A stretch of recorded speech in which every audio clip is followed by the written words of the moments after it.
জুবিন গাৰ্গক হত্যা কৰা হ'ল আৰু এই হত্যা পৰিকল্পিতভাৱে কৰা হৈছিল।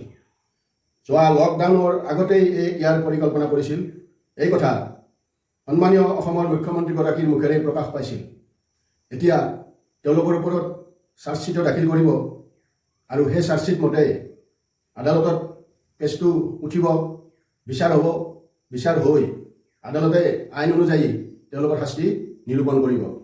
এইটো সম্পূৰ্ণ সঁচা কথা হ'ব, আইনৰ ওপৰত কোনো নহয়।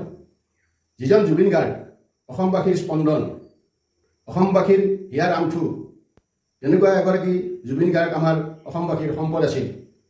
এই ব্যক্তিগৰাকীক হত্যা কৰা মানে গোটেই অসমবাসীকে হত্যা কৰা বুজাইছে। অসমবাসীকে আজি তেওঁলোকে হত্যা কৰিছে।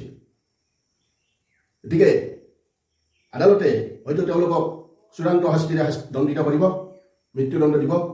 কিন্তু যিগৰাকী ব্যক্তিক হত্যাকাৰীয়ে হত্যা কৰিলে তথা অসমবাসীক হত্যা কৰিলে, তেনেকুৱা হত্যাকাৰীৰ ক্ষেত্ৰত মৃত্যুদণ্ডই যথেষ্ট নহয় বুলি মোৰ মনে ধৰিছে।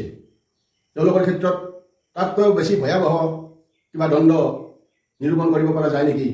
যেনে হত্যাকাৰীৰ চকু অন্ধ কৰি দিয়ক, তেওঁলোকৰ হাত ভৰি পংগু কৰি দিয়ক, যিটো কৰিলে তেওঁলোক জীয়াই থাকিব, অথচ প্ৰতিটো মুহূৰ্তই তেওঁলোকৰ হৈ পৰিব অতি ভয়াৱহ, যিটো মৃত্যুদণ্ডতকৈও বেছি ভয়াৱহ।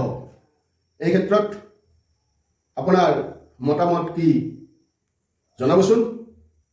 ধন্যবাদ।